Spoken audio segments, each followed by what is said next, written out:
Hi mga Mars! It's me again, Star Rodriguez Picture, para sa ating beauty, health at iba pang tips. Sa episode na ito, pag-uusapan natin kung paano makakaiwas sa stroke.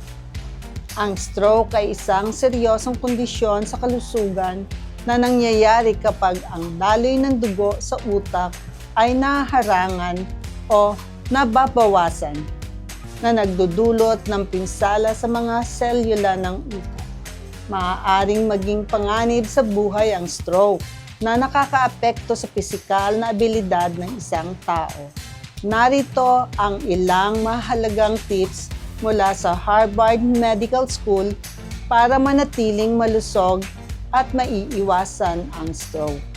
Una, panatiling mababa ang presyon ng dugo.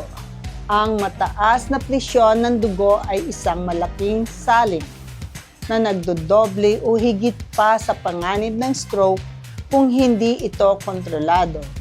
Panatilihin ang presyon ng dugo sa normal na BP na 120/80. Pangalawa, pagbabawas ng timbang.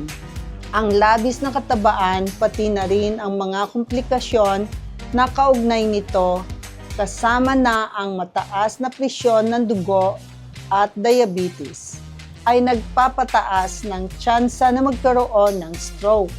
Kung sobra ka sa timbang, ang pagbawas ng kahit 10 pounds ay makakatulong upang makaiwas sa stroke. Pangatlo, pag-ehersisyo. Ang ehersisyo ay makakatulong sa pagbawas ng timbang at pagbaba ng presyon ng dugo. Pang-apat, limitahan ang pag-inom ng alak. Ang pag-inom ng kaunting alak ay ayos lang. Ngunit kapag nagsimula kang uminom ng higit sa 2 baso bawat araw, tumataas ang tsansa ng stroke. Pang-5, gamutin ang atrial fibrillation. Ang atrial fibrillation ay isang uri ng hindi regular ng pagtibok ng puso na nagiging sanhi ng pagbuo ng mga dumi sa puso. Ang atrial fibrillation ay may halos 5 beses na panganib ng stroke at dapat itong seryosohin. Pang-6, gamutin ang diabetes. Ang pagkakaroon ng mataas na sugar sa dugo ay nagdudulot ng pinsala sa mga ugat. Sa paglipas ng panahon, napapataas ang posibilidad na magkaroon ng dumi sa loob ng mga ito.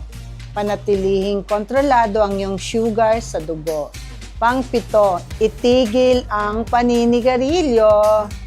Kasama ng isang malusog na dieta at regular na ehersisyo ang pagtigil sa paninigarilyo dahil makakatulong ito sa iyong mapababa ang tsansa ng stroke. Tandaan na ang pag-iwas ay mahalaga at ang pagsunod sa simple at malusog na pamumuhay ay maaaring magkaroon ng malaking epekto sa iyong kalusugan. Palakasin ang iyong sarili sa kaalaman. Humingi ng payo mula sa eksperto sa kalusugan kapag kinakailangan at gumawa ng mabibigat na desisyon upang bigyang prioridad ang iyong kalusugan.